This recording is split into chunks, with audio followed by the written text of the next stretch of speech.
Hello, welcome to our Compounding Happiness channel. Pleasure to have you all.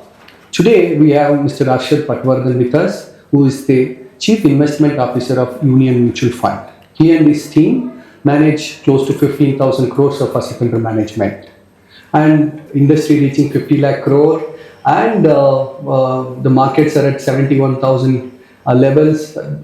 Great to have you at this point of time to interact and learn from you. So I would like to ask you a question before coming into the market and fund management. So interestingly, you've done BTech from IIT Bombay, and then you go on to do PGDM from IIM Lucknow, and then you are a CFA charter. So while you are doing your IIT Mumbai BTech, did you ever thought that you were going to be a fund manager? No. It was, I myself, when I look back 30 years ago, I'm surprised as to how my trajectory, has gone. So it was a surprise. I think I would say our generation that way has been lucky to get into the job market in early 90s when all the liberalization was just about starting in India. So I think we just got lucky. Amazing. And you've done fund management in multinationals like JP Morgan, and you've done fund management in Edelweiss. Now you're managing the large corpus under Union. What is the biggest difference you see apart from the asset under management, fund management then about 20 years back, now, right now, and you've got close to 3 decades of experience. You've seen multiple cycles, multiple regulatory changes. One or two things which you feel very significant right now in the fund management industry compared to the beginning of your career? What comes to your mind? Sure. So I would say two things. One is the level of disclosure coming from corporate India in terms of the information available for you to make decisions. That is of a very high order now. So access to information used to be a challenge in the early part. Now that is no longer an issue. Our regulator has ensured that the information becomes available to everybody at the same time, and the level of disclosure has also improved. So that's good. So you have to spend more time in processing that information and drawing conclusions and insights from that. The struggle to access information is no longer there. And the other big difference I will say compared to, let's say, 15-20 years ago, the market that time was probably dominated by a handful of institutions. Now I think the market has truly democratized. So yes, of course there are big institutions, there are foreign institutions, Indian institutions, but also there are a whole lot of individual investors in the market. So to that extent, I would say the market has become more democratized. That's amazing. And looking at the fund management side, how we have evolved now. I'm sure when you're managing 50,000 crores, there is a big team working behind managing the corpus. When we cut a check as an investor to one of your fund, how that gets managed? What kind of team size do you have? How do you manage that corpus? Sure. So yes, there is a big team, which I'm sure the investor who is putting money into an SIP or giving a check to invest doesn't realize. But it has to be a very, very elaborate big team to do the due diligence on the companies that we invest in. So yes, we have a 6-member research team, out of which 2 of them also have some fund management responsibility. Then we have 2 co-heads of equities who are fund managers and also co-heads. And we have 1 person who is basically looking after data analytics for the team. So that's the team that we have on the equity side. Many people with a great deal of experience. The analysts are responsible for tracking a few sectors, and the fund managers have a fair bit of experience both analyzing companies and managing funds. That's a large team which is looking after the funds of the investors. That's right. Now, when you've talked about the disclosures being at the highest standard, and we have great fund management team and in Union process-oriented, focused fund approaches in place, can an investor put his entire savings in a mutual fund and wait for that to grow to take care of all his life goals? Because there is a talk that only mutual fund is not enough. You need to have multiple assets, right? But when it comes to mutual fund, the kind of liquidity, the kind of diversification it offers, I don't think any other asset classes offer this kind of diversification and the professional management. What would you tell the investors that what percentage of their money can be in mutual fund, and how comfortable they can feel in terms of putting their retirement corpus or children life goals or the education corpus, how they should look at mutual fund as an asset class? So for retail investors, we always believe that before putting money into or deciding to put money in the mutual fund scheme A, scheme B or scheme C, it's very important that he has a very candid conversation with his financial advisor to basically assess the risk appetite, the life goals as to what are the key events for which he needs to generate that wealth. I think that is a must before getting down to deciding the asset allocation in terms of equity, debt, or any other. Having done that, I would say that on the equity side, mutual fund probably is the best vehicle to put your money in terms of liquidity, in terms of very low transaction cost, in terms of transparency. So, but it's very important to go through the process of consulting the financial advisor, discussing on asset allocation based on circumstances, and then coming down to investing money in equity. What I can say with a lot of confidence that on the equity side, mutual fund is probably the best vehicle to put your money in. Great. When we interact with our investors, one of the questions they keep asking right now is that market is at 71,000 levels, and I'll wait for the right time to invest and wait for the correction to happen to invest. And they don't invest, they wait and watch. What is your experience and your advice to investors who do not have investment in mutual fund and watching for the right time to enter into the market? Yes, that's a question we often get. And I would say that because the media hypes it, that it's all-time high, people basically think that maybe it will come down later. As we know that market can keep on going to higher and higher levels one way. Interestingly, nobody talks about India's economic size.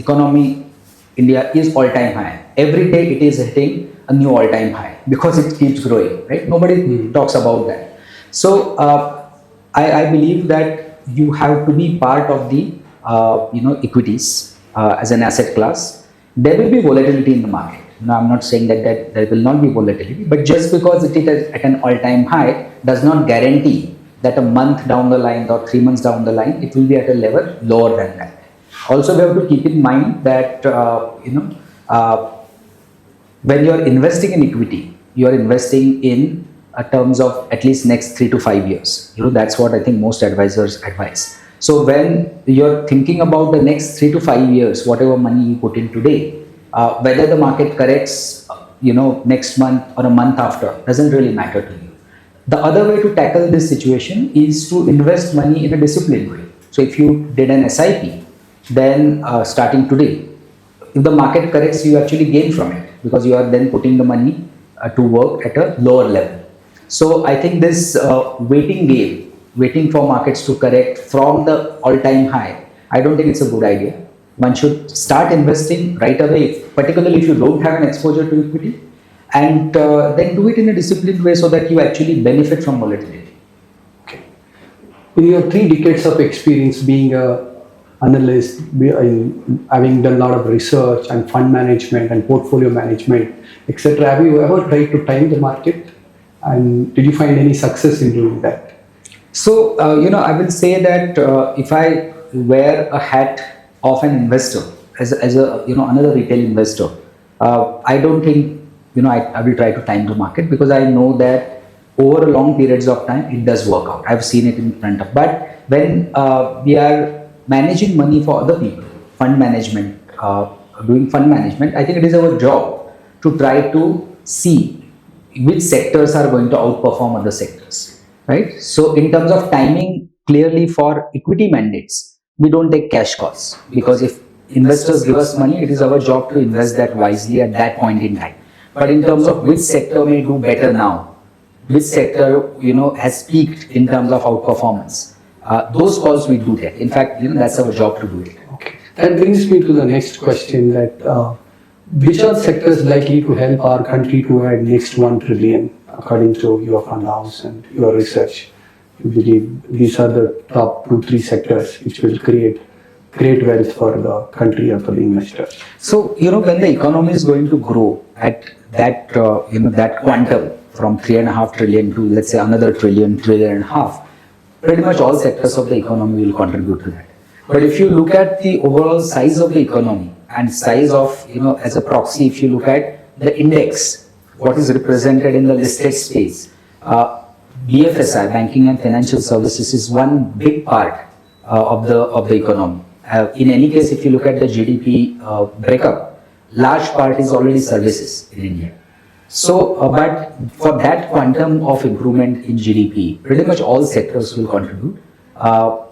Government is giving a lot of priority, as you know, on the manufacturing side also.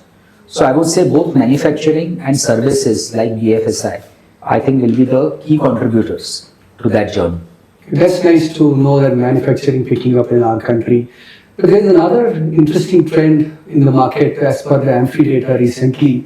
A lot of flows have gone into small cap funds. That we believe primarily because of last 3 to 5 years performance of the fund is attracting more investment into that fund. That I think last month to the tune of 3,500 crores plus investment has gone into the small cap fund. And many more people are willing to put money at this level. What would you advise the investors who are looking to invest in small cap at this point of time? So, why it is happening, as you rightly said, it's because everybody wants to chase the momentum. That whatever is the best performing over the last month, 3 months, 6 months, that's where a lot of money is going. My cautionary advice is that in small caps particularly, and to an extent mid caps, the liquidity is very important in the sense that when things turn, and they will surely turn, it's just that we don't know when, that time the liquidity tends to dry up in this asset category. We have seen that most recently in 2018. Okay, so when the market falls, the liquidity dries up. So whoever is trying to get in now also has to think about when time comes for him to sell, especially in a falling market, whether he will be able to sell in a disciplined fashion. When I say he, whichever fund he is investing in, whether the fund manager can sell it in a disciplined manner. So my advice to them is that, be cautious, don't get carried away, and definitely don't get carried away by near-term performance. Okay. So at this point in time, between large, mid and small cap, broadly these 3 categories, of course there is hybrid as well. Investor who is looking at next 5 years, how should he allocate his investment between these 3, including hybrid 4 segments of the fund house? So again, I cannot give a standard answer which will fit everybody. As I said, every investor has to do that discussion with his financial advisor and arrive at it. But on a broader scale, I would say that we are more comfortable with large caps from a risk-reward perspective. Hybrid, I think it's probably evergreen because that allows the fund manager, especially category like BAF, allows the fund manager to change the complexion, underlying asset allocation. So that I would say is an evergreen category.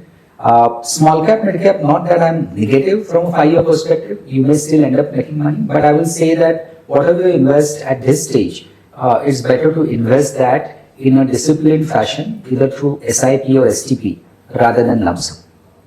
Thank you for that wonderful piece of information. So the next question which keeps coming to my mind is that when an investor invests, they always look at the 6 months performance, 8-month performance, and sometimes they disappoint and they exit from the fund. Investor, what is the minimum timeline you should give it when he is investing in a single fund and judge whether this is a good fund and bad fund, I have to exit from the fund or remain invested? So equity as an asset class, I would say minimum 3 to 5 years is the time horizon you should give yourself as an asset class. For individual funds, because you ultimately have to choose some fund, although you will, invest with an expectation of staying there for 3 to 5 years, one should definitely do the review at least once a year or maybe twice a year. Because if a particular fund is, its performance is very much out of line with the category, then I think you should do more research, whether I have invested in the right fund or not. Also, particularly in small cap category, I think with the help of the advisor, the investor should also do the liquidity testing of the portfolio. that will the fund manager be able to, the point that I explained earlier, whether the fund manager will be able to sell, if it comes to that, in an orderly fashion. So these kind of reviews, I think one should do, but minimum 3 to 5 years is the time horizon if you are investing in equity as an asset class. From your 3 decades of experience, according to you, which are the top 3 qualities for a successful investor to create long-term compounding wealth? So one is clearly patience, to see through the volatility. Second is, when you say investor, you're saying retail investor or person who is investing on behalf of others? Both, right? Because what we have learned is over a period of time, it's the end of the day behavior which Yes. determines the return. Correct. And be it distributors, be it advisors, even the investors, Got it. all should be in the same page Yes. to create. So I will answer that question from a retail investor's perspective. So one is patience, that give it time. Second is to control the urge to do something. These days the access to information is so good that you can check the NAVs of each of your so people look at what is my wealth today, every day. So they should not get distracted by the ease of accessing the information, because when you do that too often, you also have an urge to do something about it, sell something, buy something. So I think they should avoid doing that. And third is the discipline, that before starting the process and even after doing that on a regular basis, sit with the financial advisor to basically do a retest of the asset allocation. That you may have thought of some asset allocation, with the way the markets work, it may have gotten out of what you originally thought. So let's say you wanted to invest 15% in small cap. That 15% may have become 25% now because of the relative performance. So rebalancing the portfolio and reassessing it in the context of the goals that you want to meet. I think these are the 3 things that I think every retail investor should try to do. Great. And when you said about staying focused and this kind of noisy world where with the internet, with a mobile phone, you get updated information every minute and second. How do you stay focused among the fund management team and yourself that these are the news, we should not get carried away, these are the things where it requires action, and keep the entire fund management team on track that and protecting them from the noise? How do you manage that? So one thing is, on the fund management side, I mean, I personally, for example, don't read newspaper at all. Okay. If the news is important, it will somehow reach me. That is the attitude that we have. We don't generally also have any electronic channel running in our room at all. So we spend our time in reading research. News, if it is important, we will come to know about it. So most important thing is that it's not like a cricket commentary, that you don't need a ball-to-ball commentary. The more really important things in terms of operating results of companies that we monitor, we attend the conference calls and so on. So, and the emails that we get, I think at least personally, I first think about which are the emails I can delete without reading. Because otherwise it will be humanly impossible to read everything, because you have to make that call at first instance. What is it that is important and you want to read, and what is not that you want to delete first. Mm-hmm. That's very surprise message for us in the era of every time checking news every minute and trying to take action, and staying focused in this manner is something very interesting for us, Harshad. The next question, which again I wanted to touch upon on the fund management side, especially one of your fund you launched called Innovation Fund.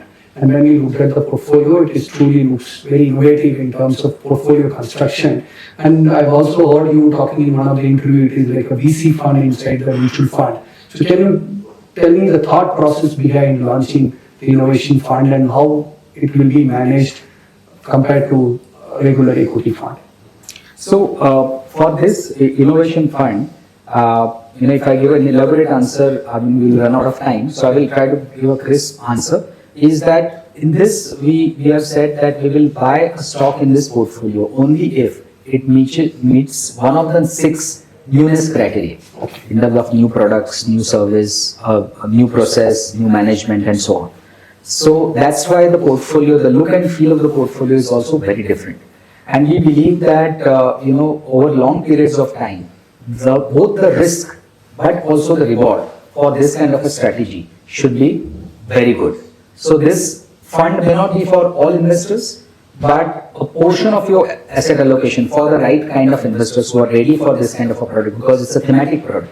I think that can be a good addition to the portfolio. It's a very differentiated, as you rightly said, differentiated portfolio and differentiated strategy that we have. So many of the obvious candidates, NSE 500 is the benchmark for this fund, and if you look at the portfolio, the top 10 stocks of in the benchmark are not present in this portfolio. It's a very uniquely conceived product, and we believe that in the long run, it will really add value to the investors. Great. Harshad, tell me, being a fund manager and a research analyst, you've done all of that for 3 decades. And still you come to office and work, manage money for others. What drives you? You could have managed your own wealth and because of your wealth of knowledge and be happy with it. What drives you to be a fund manager? I think it is one of the most fascinating careers. I love what I do.